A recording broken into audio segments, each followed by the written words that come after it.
The advice and opinions expressed by the host of Autism Live and her guests are meant solely as suggestion and should not be in any way construed as child-specific advice. The Center for Autism and Related Disorders advises working with a board-certified behavior analyst who has experience with autism before starting any intensive behavioral intervention. Any choices you make in determining your child's treatment are completely at your own discretion.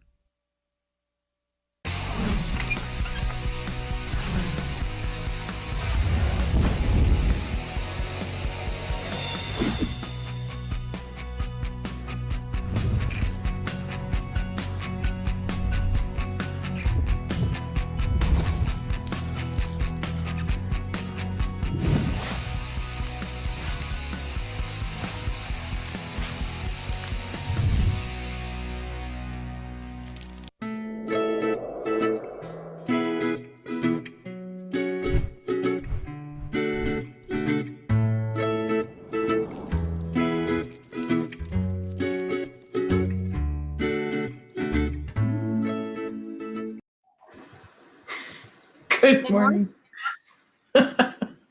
Good morning and welcome to Let's Talk Autism with Shannon and Nancy. I'm Shannon Penrod. And I'm Nancy Alspaugh-Jackson. And I'm giggling because I was looking at our pictures as we were coming on, and you look so fresh and fabulous, and you look like you're going to a photo shoot for, a model shoot for, a successful executive woman, and I look like I'm getting ready to go clean toilets in a prison. I disagree. But it's Friday, and so, but you look, that's my friendly way of saying you look lovely. Thank you. And I think you look lovely as well. Well, thank you. But you look especially, you always do, but I'm loving the colors. And is this another one of Wyatt's paintings? No, or is this something it could be though. It looks like it, doesn't it? It does look, it's absolutely beautiful. So anyway, you look fabulous.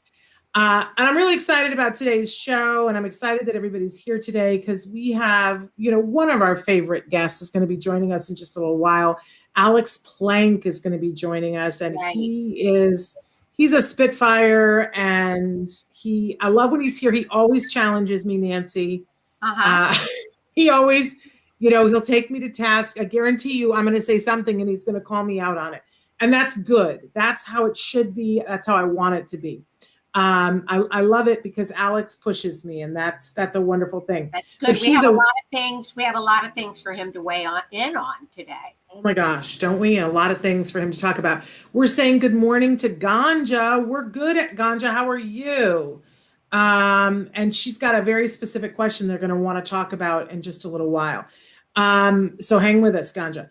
I want to make sure everybody knows the show is live. It is Friday. I always have to check the date. It is the 21st of May. Just really don't know how it got to be that. No, I don't either. No, can't believe it, but I'm excited for it to be the 21st of May. And, but we are live. We are live in several different places, most particularly on YouTube, Twitter, and on Facebook. Not to mention also on our own site, which is autism-live.com, and about 18 or 19 other sites as well that we are live streaming right now. We really want to encourage you, if you're watching live and you want to interact and you want it to be as easy as possible, those big three really make it streamlined. If you're on YouTube, Facebook, or Twitter, you can interact in real time and we can see what you're saying. You can, if you're watching us recorded, the best way to interact with us is to go to the chat on our own homepage, autism-live.com. We are a podcast that is available wherever you get your podcasts, and it is a free download. That is the one thing that we're across the board, like militant about, that we want to be free to you. And I'll talk about who we hope that you are, but we're free to you. We are currently right now the #1 rated podcast having to do with autism. And that is because on that, Shannon. Thank you. Well, it's all because of our viewers. It's what you guys have done. You have liked us, you have shared, you've reviewed, and we just want to ask you to keep on doing that, because what happens when you do that is that more people get to see it, and then the information gets to more of them. And I said I would go back to who do we hope it gets to? We're always talking to that larger autism community. It starts with people who are on the autism spectrum.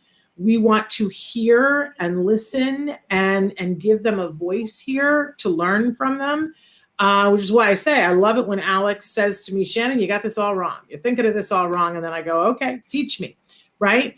So of course, our mission of providing information and inspiration starts with folks who are on the spectrum. They are the beating heart of our community. But here on our show, we also want to reach all of the people who love those individuals, because we know that together with all of us, we are a very powerful lobby group, a powerful group of people that can continue the fight for people on the spectrum to get the rights, the opportunity, the respect, and the acceptance that they deserve. So that's where we're coming from. That's why we're here. Good morning, Jerry. We're really glad that you're here with us this morning. And we're praying that all is well too.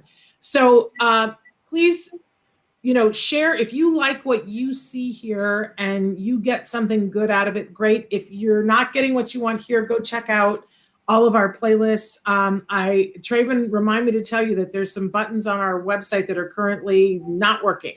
So I just want to say to those of you, if you're going to our website, we're going to be fixing that. But we're also, all of our videos are available on YouTube. Find what you want. If you don't see it already there, please write to us and tell us.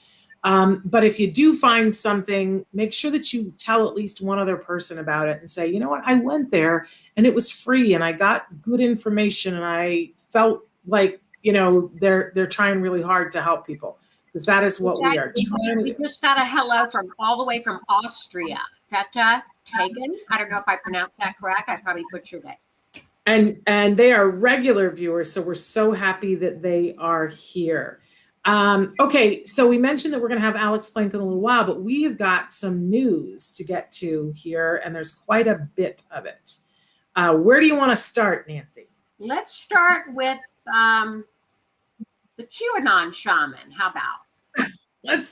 Let's go there, shall we? So I imagine, unless you've been totally hiding yourself from news media, that at some point you have either seen video or pictures of the actions on January here in the United States. And there was one person in particular that there were a lot of pictures of, a guy who was wearing the bull horns with the fur thing, with all the red, white, and blue makeup on his face and carrying a spear, and was referring himself to as a shaman. And then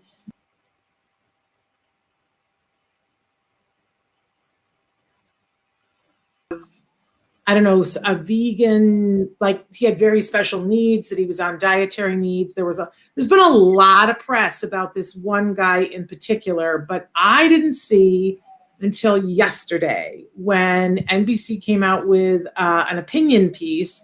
I did not know that his lawyer is alleging that the reason why he participated in the January 6th actions is that because the shaman is on the spectrum. Yeah, his name is Jacob Chansley, is his name, and his lawyer, I'm trying to pull up his lawyer's name because he's the one that said a lot of these things and said some very derogatory things, right, Shannon? Yes. His name is Watkins. Jacob Chansley, isn't it? Albert Watkins is the, Jacob Chansley is the guy. Albert Watkins is the lawyer. Correct. Yes. And Albert Watkins said a lot of these defendants, and I'm going to use a colloquial term here, perhaps disrespectfully, but they're all curse word short bus people. Nice, Mr. Watkins. These are people with brain damage there. Another curse word, retarded. They are on another curse word spectrum. Yes. And in this article, the very next thing that they say is, setting aside Watkins' bigoted and ableist language that is also outdated. And I think it's worse than bigoted and ableist. I think it's extremely offensive. Well, it's certainly that, but it's also, it's wrong. It's wrong. Like it's inaccurate, like it's false. And he said, I'm going to use the colloquial term.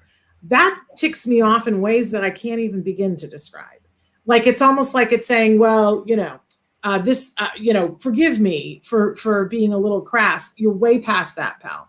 Mm-hmm. But this article goes on to talk about how this is not a new thing, that when someone does something that is offensive, when they do something that they get into trouble for, that, all of a sudden it's like, well, you really can't hold them responsible for it because they're on the spectrum. And I think this is a really interesting piece that talks about how that sets the entire community so far back. And that for all of these people that are, and we're going to ask Alex what he thinks about this in a minute, but I think about, all of these wonderful people who are on the spectrum and who go to work every day, and are doing their jobs and being good parents or being good students, but are really good people and are constantly trying to say to the public, hey, we are different than you, but we are not less. We are not people who should be taken advantage of. We are not people that should be discounted. We are not people that, should be looked at as being pariahs, because we're not. And then to have people turn around and say this, the reason why this person behaved in a way that they're here in court, we can explain it all away with a diagnosis of being on the spectrum. It is horrible. It's offensive. It's not proper. And it sets the whole community back. I don't know. What do you want to say about it, Nancy? Well, I wanted to point out that the article, which is extremely well written, it's on NBC. It's by Eric Garcia, and he is the author of a book. He's on the spectrum himself, Shannon, and he's the author of a book, We're Not Broken. I think that says it all. Changing the Autism Conversation. And he goes on to make a point for, he brings up other cases like Sandy Hook, Adam Lanza, I believe his name was found to be on the spectrum. He brings up lots of cases and points out how none of the actions can be correlated to the person's autism diagnosis any more than somebody who's neurotypical, that can be linked to them being neurotypical. It just, there's good people and bad people in all categories, right? Yeah, to use it as an excuse it's like I said, it's offensive, and it sets the entire community back. So I agree. I think it's very well written, and I encourage people to read it. I think it's important that if we're saying that, I'm all for getting people help. And if this individual needs help, let's talk about getting him help. But that when you need help, the only thing that we have that excuses you from criminal behavior is being deemed criminally insane. And what that means is that you did not know that your actions were not proper. That people can't be held responsible for what they didn't know. And, that's an entirely different diagnosis. That's an entirely different thing. That has nothing to do with autism. Right. And so I am tweaked. And we can see that Alex is in the waiting room. Alex, yes, we're going to get to you in just a second. We're here. We're going to get to you in just a second, and we're going to ask you what you think about this. But we got a couple of other news stories to cover. But then we'll let Alex say what he thinks about that in a second. So, Nancy, let's move on to, there's a new thing that came out. The BBC is reporting the autism rates for school kids in Ireland. Did this shock you right out of your skin? 1 in 20. And they believe that may even be an underestimate because they took these numbers during the pandemic. And this is people not believed to be on the spectrum. These are kids with a diagnosis. Right. 1 in 20. So 13,000 children in Ireland between the ages of 4 to 15 have a diagnosis of autism. An estimated 4.5% of the school population, which is just a stunning number. Yeah, and previously, the last time that they're quoting that this was taken was 2009, where it was 1.2%. And to give people an idea, I mean, in our lifetimes, I don't know what the number was when you first heard about autism, Nancy, but I recall because I had a college roommate that right out of college, she had 2 kids and one of them was on the spectrum. So she was a solid 18 years ahead of me in everything that she did with autism. Right. And I remember when her son was being diagnosed that I was hearing a number like 1 out of 100,000. Right. And then it was suddenly 1 out of 10,000. And I remember feeling like I was being poked in the shoulder. When it went from 1 out of 100,000 to 1 out of 10,000, I was like, what's that? Whoa, what the what? Like, that's but it had nothing to do with me. Right. Nothing to do with me. And then when my son was diagnosed, we were at 1 in 110. Where were you when? When Wyatt was diagnosed, we were 1 in 110 as well. And but very briefly, it went to 1 in 86, and then we went to 1 out of 54. Although they were saying around that time that it was 1 in I don't want to misquote, but it was 1 in 40 something school children. Right. We are expecting any day now that the CDC is going to put out new prevalence numbers. Right.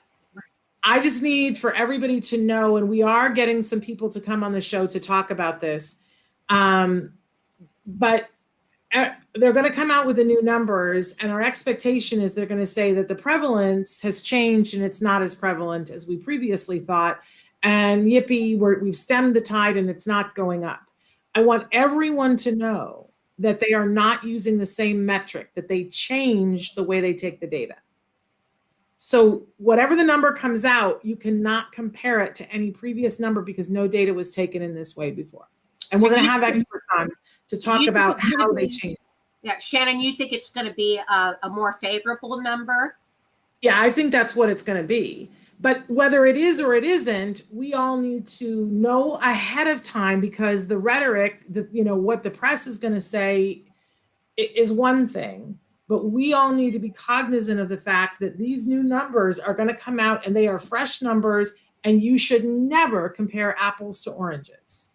So, if I tell you, that you have $145 in your account and you go, okay, I have $145 in my account. And then you add 25 to it and you're like, okay, I have this much money in the account. But then if I suddenly change it and I'm talking about pounds, and I don't tell you how many pounds you had before and the rate has changed, you couldn't compare that to how much money you had in your account. You would want more data to be able to compare, because you can't compare the two. They change at different rates. And so I just need everybody to be aware that when these numbers come out, you're going to hear things in the press, but we need to be responsible and diligent and put them through filters to be able to compare the apples to the oranges. Right. So just put that out to people. But isn't that stunning? 1 in 20 in Ireland. Right. And of course, in some countries, like in South Korea, it's some ridiculously insane number, like 1 in 6. And we see that it's not equal and even here in the United States either. When they take the data from different states, some states have a much higher number. Now, right. We can all argue, is that because they're more diligent? Like New Jersey always has one of the highest rates. And people say, what is that? Is that New Jersey takes the numbers more diligently? Or do they have more factories that are putting more environmental things in? It's like, what is the reason for this? I've often said about New Jersey that the reason their numbers are so high is because it has a lot of treatment and for autism, and a lot of families have moved there. So there's a higher cluster of autism. Exactly. Right. Exactly. So, it's like, what is causing that? And but I want to move on because I want to make sure we leave lots of time for Alex. We have another story, and of course I just clicked on it and made it go away. But about a family that has placed a lawsuit because their daughter, who goes to school, has an aide at school who is supposed to go into the bathroom with her. Somehow that didn't happen. I think we can all relate to how that happens frequently with our kiddos. And the daughter went into the bathroom, and while she was in there without the aide, one of the other students took a picture of her on, my understanding is that she was on the commode and the door to the stall was open, and that then that picture was circulated through some social media means before, and we're not clear on what the time span was, but then one of the staff at the school recognized it. It was shared with the principal. The picture was taken down, but the parents are now suing the school district.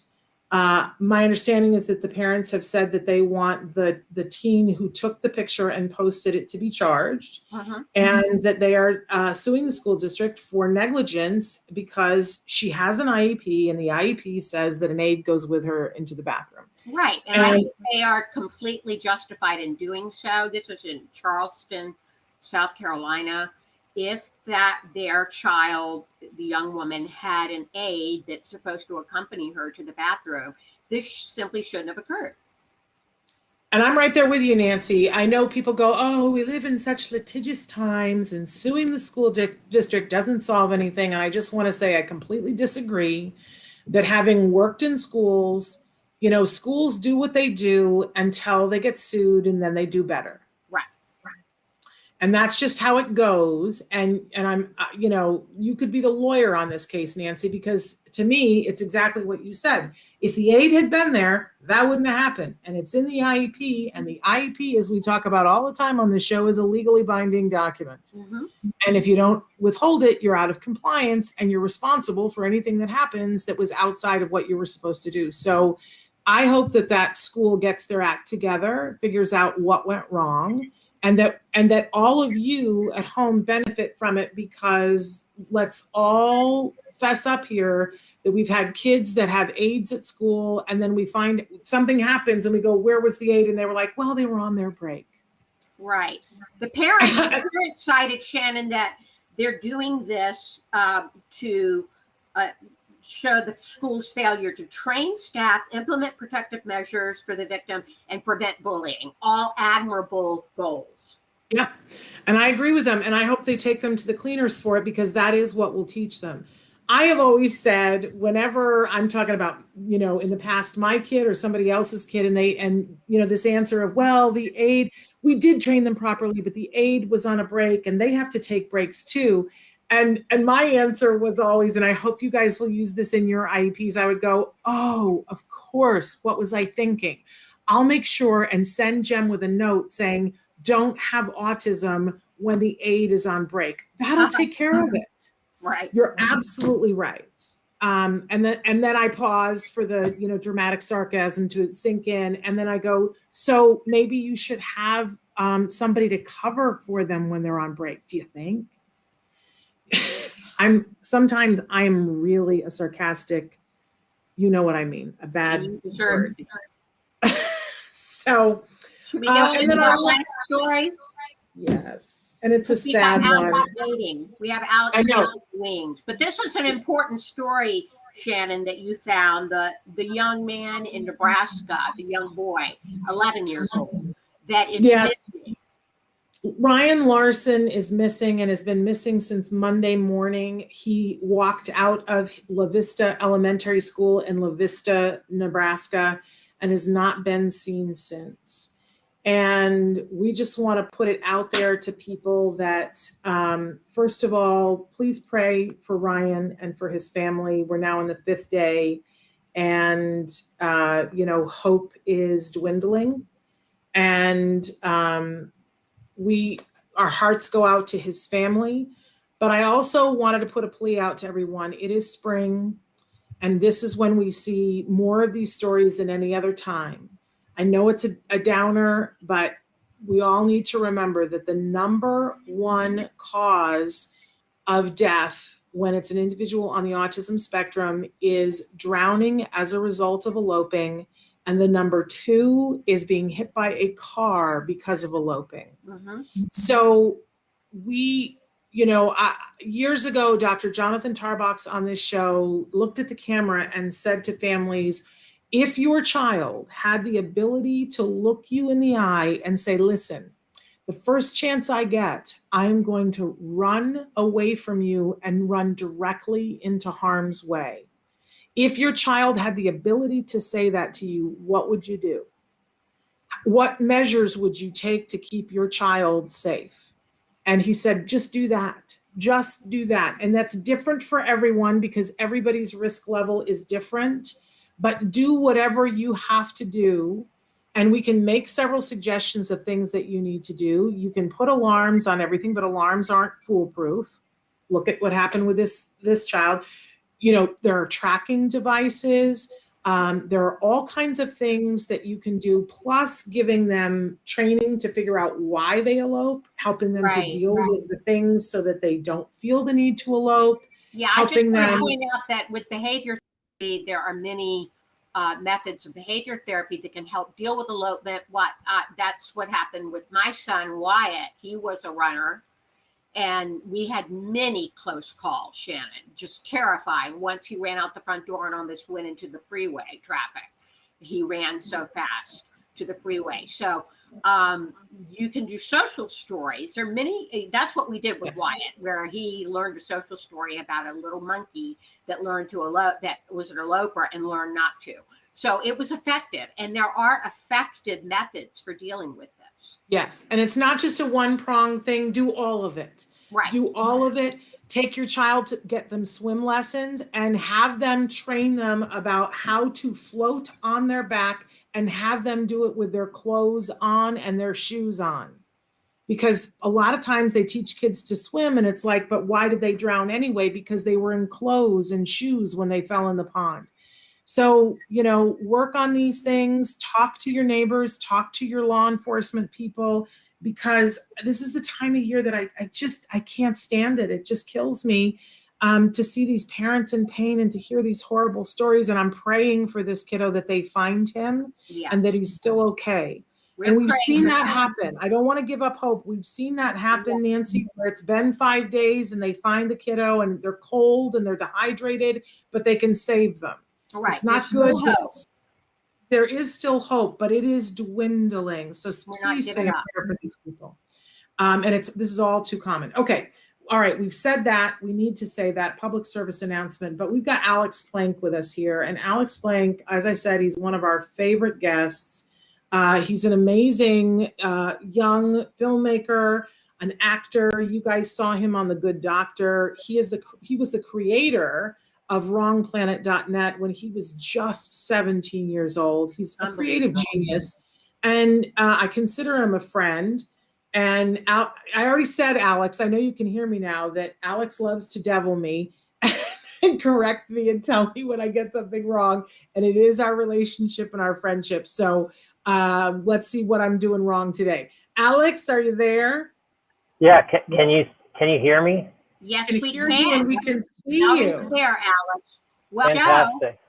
Thanks for having me. I saw that you were covering all these news stories, and I don't know which one you want to start on first. I don't know why you didn't just have me come on and when you were talking about them, if we're going to just talk about each news story or whatever. We're not going to talk about all of them. Oh, okay. I just wanted your opinion about the QAnon shaman, and that his lawyer is saying that the reason why this all happened is because he's on the autism spectrum. I want to hear from you about, and did you see what the words the lawyer used to describe the people who took came into the White House on the 6th? It's pretty incendiary. I'm going to have to say that I think that anytime that you're in that big of trouble, your lawyer is going to do whatever they can and just try to throw every excuse in the book. Obviously we've heard of like the Twinkie defense. I mean, I don't think I don't think we should really take anything from it. I disagree that it sets things back because I didn't notice that you said that. I disagree it sets things back because, people sort of expect that you're going to use any excuse in the book. Elon Musk is not, just announced that he was on the spectrum. He's not going to, like if they, if he gets in trouble, with, some sort of thing, he's not, I mean, maybe he'll throw that out too, but like, it's like, there's plenty, obviously it doesn't have anything to do with knowing right from wrong. So, I mean, it doesn't really make sense. I mean, unless there was like, a very specific thing where someone was coerced and tricked into doing something, but this guy was apparently like one of like the big guys in the movement, and he was going to all the events. He counter protested at all the, Black Lives Matter rallies, to the point where like, people were thinking, oh, well, he must be like one of their excuses was that he's at a Black Lives Matter rally. He's really like he's on the other side. He's like an operative, like, pretending to be like, which, what they didn't include was him holding a sign, promoting their whatever their crazy cause is.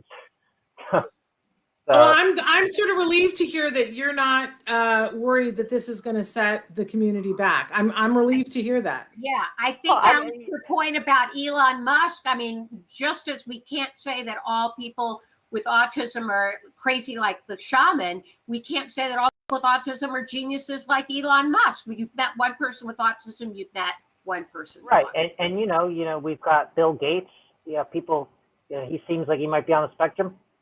Doesn't forgive him for cheating on his wife or doing whatever he was doing that, caused her to, do that. So. Well, I love your opinion on it, Alex. So we have not had you, correct me if I'm wrong, we've not had you on during the pandemic.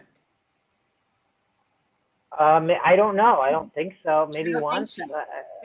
Maybe once. So for people who don't know, how have you been doing through the pandemic? Was this like, what were the challenges for you?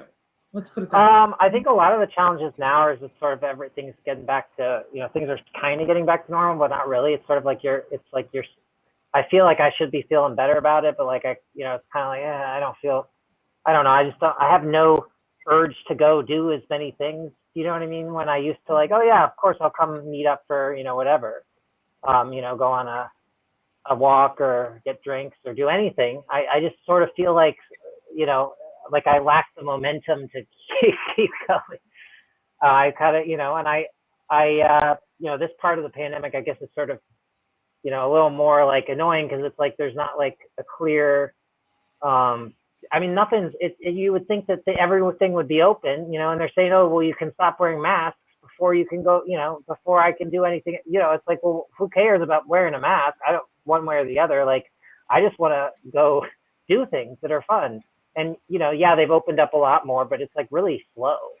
And it's like, I was kind of thinking it would be a lot faster because it seemed like it was starting to change really fast in like January and February when I got vaccinated. But then after that, like it's sort of like, it seems like people, I don't know, it's bizarre. I mean, I guess maybe in June, everything will just open up and it'll be back to normal. But I also feel like, people are just like, I think a lot of things are going to stay online. I think like maybe, going to see a doctor in certain circumstances. And I think there's a lot of good things that came out of it. Obviously it's a great tragedy with, so many people dying.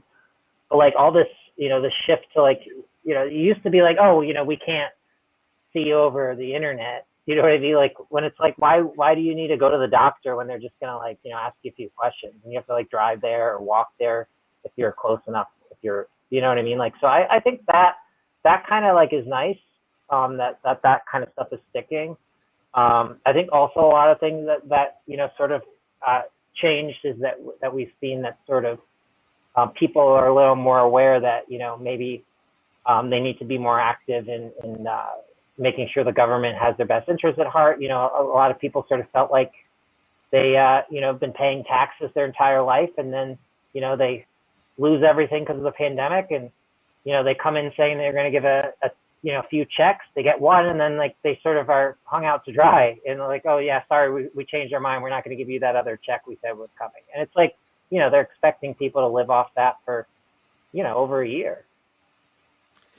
And I know that you are an amazing advocate for and a voice for the autism community, especially in so many ways, but in particular in the healthcare arena. That it was just a couple of years ago that you helped lead with a group of people a special conference about healthcare for individuals on the spectrum, and a portion of that was making sure that research that is done is mindful of what people on the spectrum would like for it to be, and that they be involved in all levels of it.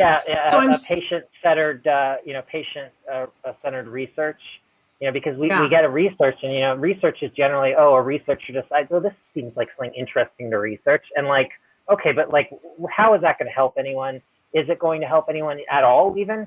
And is it the best way to use the research funding that you can get? So, there's a shift sort of in sort of moving towards participatory research, which I think is really important, and especially for autism, where we generally have a lot of, and there are plenty of people on the spectrum that can be successful, that are sort of have this, their parents sort of just get told these things, and a lot of parents either, there's two approaches. They either sort of deny that the kid has autism. Well, there's three. They deny the kid has autism. They take it to heart and think this kid's never gonna do anything in their life, and they're gonna need support, too much, way more support than in reality they probably will need. Or also and then third, they sort of feel like they need to protect them too much, you know what I mean? So you end up with an adult that's still living at home. And I don't know, I mean, I certainly could see, other people that should be more independent not really being encouraged to do that. And I think part of it is because there is a lack of support for adults. And also, to get back on what you were saying with healthcare, I think, people on the spectrum sort of have this issue with executive. They don't like a lot of the issues with healthcare. So going to the doctor's office and waiting in the waiting room might be an issue. A lot of different various things. So I would say that's sort of my thought on that, But I'm wondering, as we are approaching we're in this wonky, as you were saying, period where we're transitioning from being, especially here in Los Angeles, because I think things have opened up a lot more in other places than here in Los Angeles. And we're June 15th, supposedly the state of California is opening, but I don't know that LA is opening. I'm talking more about things I mean, there's, it's not, even in the places where it's open more, you're not having, I don't think, you're not going to a Katy Perry concert. You know what I mean? Right. Everything is, we're in this transition period. But so my question to you is, while we're in this transition period, I want to know from you, what do you think needs to be done to help, especially our teens and adults on the spectrum, to get through this transition period? Is it something in healthcare? Is it something, what would be helpful to that population?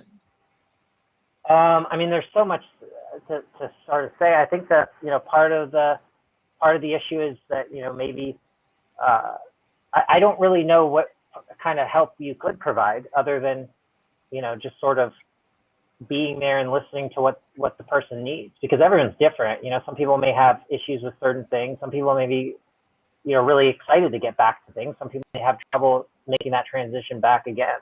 Maybe they had transition making it to the pandemic. Now they're going to have a transition making it back to normal. Yeah. So, well, let me ask this question in a different way, because you're right. It's different for different people. But what do you think has been the most helpful thing to you in this particular transition? While we're not fully open yet, but we're not fully closed yet, what's been the most helpful to you? Has anything been helpful? Well, I don't really know. I mean, I think. I'm going to be honest. Watching Netflix is what gets me through the day. I'm just keeping it real. I'm with Netflix. you. Netflix is my. Are there coping mechanisms, Alex, that you could recommend for those out there that might coping mechanisms? Sure. I mean, I think going on hikes, going on walks, I think a lot of times people on the spectrum will really benefit from going on long walks and just sort of being like alone, like in like either in like the middle of the city or off in the middle of nowhere, because both of those two are sort of, different environments and, might like one or the other. Exercise is important, eating healthy. I think that, a lot of people are maybe eating too much or not eating enough, or just, their health is not at the forefront during this, or at least their physical health is not sort of prioritized during this pandemic. A lot of people I see running, but, I think that people on the spectrum really benefit from having structure. So maybe trying to do something like that, or having more of a schedule in your life, trying to like go to a certain thing every week, doing anything, going to therapy, having just a place you go, I love that it's been a tale of two cities during the pandemic, that some people, I have some friends who were like, oh, I just let it all go and I've been eating whatever I want. And, but then on the other side of it, there are a bunch of us who said, okay, this is my chance to try to get it together. And, we put a treadmill in the middle of our living room. So while we're doing Netflix, we're on the treadmill, and I'm happy to report I'm in the 40-pound club. I've lost 40 pounds, and my husband has lost 50 pounds. And if you put them together, it's like a third grader. We've lost like a third grader. Well, that's fantastic. In the pandemic. So, okay, Alex, a lot of times when people are asking me, what can we do for teens and adults? I'm sure you know where I send them. I say, go take a look at wrongplanet.net. Yeah. So tell people check if out they my don't. website. It's an online community for autism. We have a lot of members who've got discussion forums, and just a place that people can go and ask and talk to other people, and read articles that are posted and just see a lot of stuff. So I think it's really important to check that out. I also think that that's one of the things. Like I think maybe part of the reason that maybe the autistic people may be coping better in the pandemic is that we've sort of been isolated maybe in the past before we got more social, or maybe we just always been sort of a little seeking our social outlet online. So I think a lot of people on the spectrum might have felt like that they were feeling like it was actually maybe they were more normal now. Do you know what I mean? Right. It's funny though, because what? Alex, have you seen an increase? Have you seen an increase in traffic to Wrong Planet since the pandemic?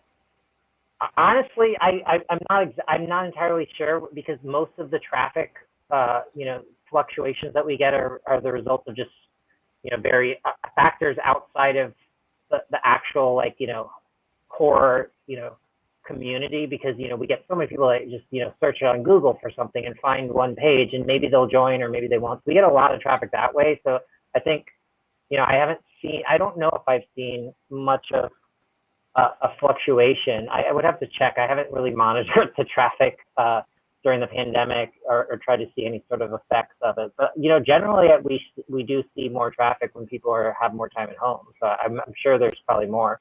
But I would also say that I think it's kind of funny because at this I was wearing the mask before anyone else. I don't know if you remember. I was wearing one back in February of 2020. I do remember. And a hardcore one, like a serious business mask. Oh, well, that one, yeah, but also just an N95. That one was like a 100 rating, so it filters out close to 100% of particles instead of 95%. But and people were weird. And now I'm not wearing one anymore because I've been vaccinated. It's I'm outside, and we now know that it's there's very little risk. And I see people that are acting that are running across the street to try to avoid me they're jogging with a mask on, and I'm you realize that the time to wear it has passed. You know what I mean? If you should have been wearing it when it was bad. You can do it if you want. I just feel it's it's you have it's just kind of funny to me because I think we all have different opinions about this, but can I just say that part of the confusion in Los Angeles, and somebody explained this to me the other day, is that even though the CDC has said that you can take your mask off in public, in Los Angeles, there is still a mandate. We are supposed to still wear masks when we are inside regardless of whether you're vaccinated or not, which I didn't know the other day. And it wasn't until Right, but I was talking about outdoors, where Yes. and they changed it before the CDC even said that. Like they changed the mandate, they removed the outdoor thing, like in April. Like but it wasn't mid-April. until Sunday, for the first time on Sunday, I heard the head of the CDC say that they have learned in the last 3 weeks that supposedly, if you are vaccinated, you can no longer transmit it to other people, mask on, mask off. And that's the first time that they said Well, that. The CDC, here's the thing with the CDC, they wait like a few months. So like, they're always like sort of late. So like, I'm very in tune with like the research, and I follow like a lot of epidemiologists on Twitter. And so I know, like sort of what the leading research is, and like as the studies come out, and the CDC generally takes like a month or two to like update their guidance. Like they took a month or two to update their guidance about masks in the beginning, where they should have said that you should, but we all knew you should be wearing them like from the very start, Yes. and then yet like, people were still sort of like, saying, oh, they don't work. And it's like, Right. well, why would they have them? And why would doctors have been wearing them for like, Right. Forever? Right. You know what I mean? It's like kind of like, I do. like, and yet like, and it's like, and like, how could they work for doctors and not people? Oh, well, the doctors know how to use them. You don't. And it's like, it's a mask. It's not like a fighter jet. You don't need some sort of like, I mean, yes, like obviously you want to make sure it's like, properly, melded to your nose. The straps are tight enough and there's like no leaks. But like, Now I want one that has a fighter jet on Yeah. it. Yeah. But I'm going to be one of those people who's going to be wearing a mask for a long time. I like, so I like wearing it. I was wearing it the other day because there was a wildfire. So like, you know what I mean? Like, Yeah. it like, helps with the breathing sometimes with allergies. Like, and that's why I had them. My doctor had given them to me for fire. I don't see a problem in wearing them. I just, But I I don't- think it's different things for different people, different I comfort honestly levels. probably will sometimes wear them during certain seasons. Maybe I might, if I go to the grocery store or a crowded place during like flu season, maybe I'll wear one. I don't know, probably. Right. We'll see. Well, I've Alex, so enjoyed not having Yeah. a cold this year. Yeah. It's been Tell great. us- Yeah, that's what I was thinking. now that we're coming out of this pandemic, tell us about some of the things you've got in the works, projects and things you're working on. I can't talk about any of that. I have a lot of different things that are exciting and related to TV and film, but I can't talk about anything specifically because it's nothing is NDA. well, it's not You could that. tell us, it's but then more you of- would have to kill us all. Well, it's or just sort of like, I don't like to talk about things because you don't want to mention, when you have multiple things, not everything happens, you have, there's so many steps and, big people involved and like, a few, money and just like schedule. It's just, you can't ever be sure that you're doing something until you're doing it. I feel like, at least in television and film. And then I have another thing that's also sort of exciting too, but I can't talk about. So, Okay. but I will say that I'm very excited for, I've got Max, my dog. We're going to be going places and doing things. And been is very Max helpful. around? Can we say hi to Max? He's sleeping. Okay, don't wake him up. We don't. You know what they say about let sleeping dogs lie. Max But is for those that don't know, Max is your assistant's dog. And how long have you Yeah. had him, Alex? It's over. I guess I got him in 2019. Wait, 2019? September, the beginning of September. Yeah, the beginning of September 2019. Mm-hmm. yeah, I remember being at Ed Asner's birthday party, and you had Max there that fall. Yeah, right where he got to walk on the red carpet. They took those cool pictures with the him standing there and like on the red carpet. That was fun, and that was crowded. It was very crowded, and he was very well behaved. And there was a lady there, as I recall, it was at the Roosevelt Hotel, and there was a lady who had two yappy dogs that she did not. I was like, they were like, is this like a stroller thing, or like, was that? Am I right? It Like, was some yeah, it was, like, crazy bizarre. thing. And she was telling people that they were assistance dogs and they weren't behaving. And Max was being very well behaved, but the dogs were sort of trying to get at Max, and it was a little stressful, but Max was very I well was stressed behaved. by it more than he was probably. He probably just, I I was don't know. talking about my stress level. yeah, I was watching it. I was like, This is Yeah, not right. Somebody needs to get this woman in hand. I will say that he is a German Shepherd, and they were tiny, and that if they did try to attack him or something, he probably would just sort of not notice it or something. But has he gotten a lot bigger? Because I haven't seen him in a year and a half, but is he a big German Shepherd now? I think he's like, he is 60. He's not a big one. Right. No, because he wasn't then, tall. and he was beautiful. But he was like 50. He was 50 maybe pounds before. So but you know how sometimes those ginormous German Shepherds are like small horses. They intimidate me. But Max does not intimidate me. He intimidates a lot of people, but not everyone. So tell the people at home what do you use Max for? How does Max assist you? I have him that he alerts me if I start to get like stressed. He listens to the changes in my breathing. He also does what's called deep pressure therapy, but all that means is he just lies on top of me like a weighted blanket. So I don't really.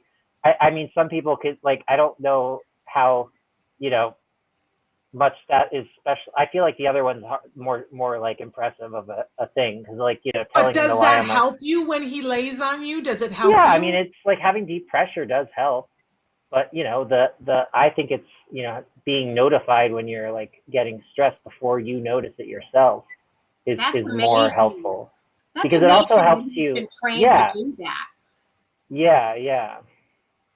But it's funny because sometimes I think he's messing up, and I'm usually wrong because I don't think I'm ever right when I think he's messing up or doing it. I mean, unless I'm holding a piece of like steak or something, and then he might think that I'm doing it. Think I'm stressed.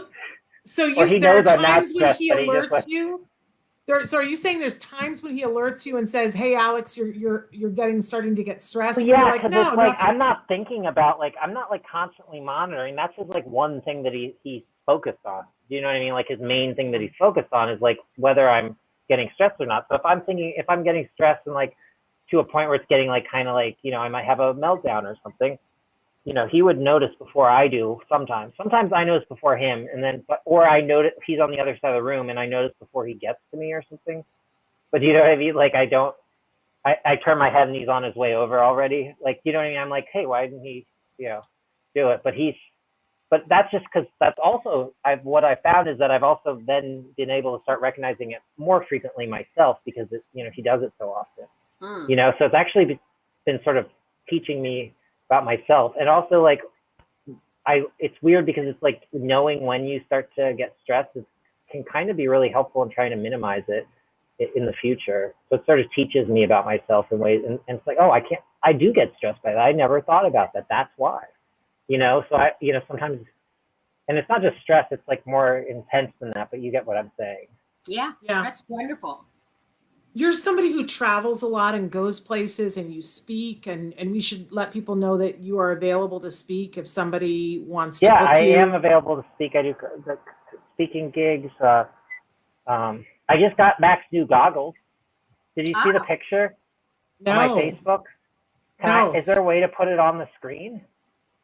We'll see if Traven can find it on Facebook. I don't know if we've got enough time. I just posted on my Facebook. All right, we'll send Traven to Facebook and see if he can find it, but we've only got like 4 minutes. It's got goggles on. What? Does Max have his own Instagram account?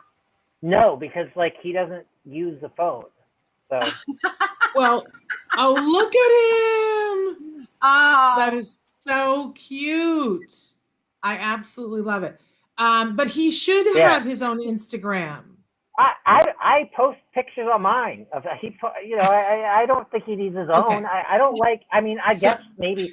I also feel like it's just like then it's like you have two. It's like I hardly go on Instagram as it is. I'm not. Alex, are you afraid that Max will become more popular? Is that what's happening? No, my point is that like I feel like he's already more popular when he's in the pictures with me. It helps my post, and plus he doesn't care about likes. You know what I mean? It's like I don't like when, and the one thing I hate is when people write as if they're the dog. And they Oh, I always, know. here's the other thing, they always spell human without a U and 2 O's, as if like that's what dogs universally think it's spelled a different way. It like, I hate that. It like pisses me off because it sounds so dumb and people think it's like so funny. And I apologize to someone else if one of you two does that. I don't know. No, No. no. Okay, But a thank dear God. friend of mine does, Alex. I will have to show you because she posts things where her dog talks and she spells it phonetically like baby talk. And I Right, tell her but, all like- the time, it drives me crazy. But also like the fact that like the dog could like a baby, like, I mean, like the fact that they could type it out and like know, like that they understand how the sounds go, like it's like it's just like someone taught them the wrong way, really, because like how else Yes. would they be, able to talk unless someone taught them to talk? No, you have a good Yes. point there. All right. I realized too that we promised that we were going to get to a question. So Of course. unfortunately, we're out of time, Alex. All but right, well, people it was should great go. talking to you guys. Thank People you so should much. go to wrongplanet.net. Yep. And then should they also go to your Instagram? My Twitter, at Alex Plank, my Instagram at Alex Plank. I'm also on TikTok, but if you can find me, I have like way more followers than on the other ones on TikTok. Okay. I don't know why. I'm very popular on TikTok. I haven't posted it also in like a few months though on TikTok. So All right. Well, go. one of go my post posts got that like picture. over 500, like 500,000 views. Wow. That's amazing. That's amazing. Well, Alex, we adore you. We thank you so much for being here with us, and we'll see you soon. Loved All having right, you. bye. Bye-bye. And I forgot that we promised Ganja we would get to talking about pica. Micah. And she said that her daughter has so much mouthing. So I just want to make sure that we're 100% clear that there is mouthing, which is one thing where it's a sensory thing where they want to touch their mouth to all kinds of things because it's a way that they're taking in sensory information. And then there is pica. And pica is when you not just lick it and put it on your lips and put it in your mouth, you swallow. You are actually eating things that are not meant to be eaten. Now, mouthing has the potential to be dangerous, especially in COVID because of germs and all of that. But usually it's a very different need than pica. And pica is always dangerous because if you're ingesting things that aren't meant to be eaten, you can like aspirate from it, something can get stuck, or we've had kids that have poisoned themselves by eating things that are not edible. So for both cases, though, I really want to recommend that it's time to talk to a medical specialist because with pica, one of the first things that they need to do is they need to rule out that there's any kind of a deficiency in the child's system, like a mineral deficiency. For instance, there are very specific things that if kids eat, it is like when kids eat dirt, it is a sign that they are potentially low in chromium. But you don't want to mess with giving them this thing and that thing and this supplement and get it wrong. So go to the doctor, tell them, and make sure that keep a close eye on your child, but note what it is they're eating, because if they're eating paper, it's different than if they're eating dirt. If they're eating batteries, like it's time to call 911. Some kids will eat poo, right? That's an entirely different thing because there's sensory things going on. There's medical need. Been there. What's that? Yeah, I've been there. I know. I didn't want to say that for you, but thank you for saying that. But full disclosure here, and there are ways that your ABA therapist can help you with pica. Absolutely. But I think you would agree with me too, though, Nancy. It's important to make sure that you rule out the medical component because behaviorists can do everything under the sun. But if the thing that's driving it is a mineral deficiency in your child, they will never be successful with the behavioral thing. Right. But once you get rule out that it's not a medical thing or take care of whatever the medical need is, then you make sure that the behavioral team comes in and helps the child to do other things because it might have become a habit. Right. And for kids that are mouthing, I would still do the same thing, but I want you to know that a lot of times when kids are mouthing, it might be from excessive saliva or it might be because We see this, like, for instance, when kids are getting methyl B12 shots, it's because the muscles and the nerves start to tingle around their mouths because the muscles are coming alive. There's blood flow to their lips. And so instead of allowing them to mouth, we want them doing lots of vocal exercises and facial exercises. And a lot of times we'll get jewelry. It's jewelry that you can chew on, that is medically grade materials that won't crumble, and they make fabulous, all different kinds of designs. And then we teach the kids, yes, when you're having this need, you put this in your mouth. It's not a pacifier, but it gives them something to fulfill that sensory need until all the connections are met. So something to consider, but be clear when you're talking about it. If they're just putting their mouth on it, that's mouthing. If they're putting it in their mouth and swallowing, pica. If you're at the mouthing stage and they're putting things in their mouth, let's stop it before we get to pica. Right. Okay? Ganja, I'm sending you love. Very good. What's that? I said good feedback. You covered everything there, I think.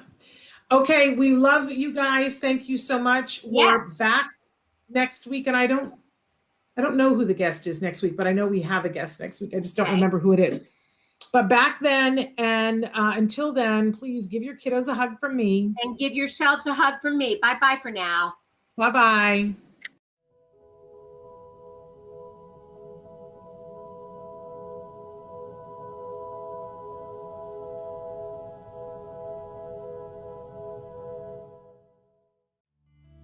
Thanks for watching Autism Live. If you found anything helpful in this video, please give us a like. In fact, make sure that you smash that subscribe button on YouTube and give us a like on Facebook. You can also follow us on Twitter and on Instagram for important updates. And please download our free podcast wherever you get your podcasts. Thank you so much. See you next time.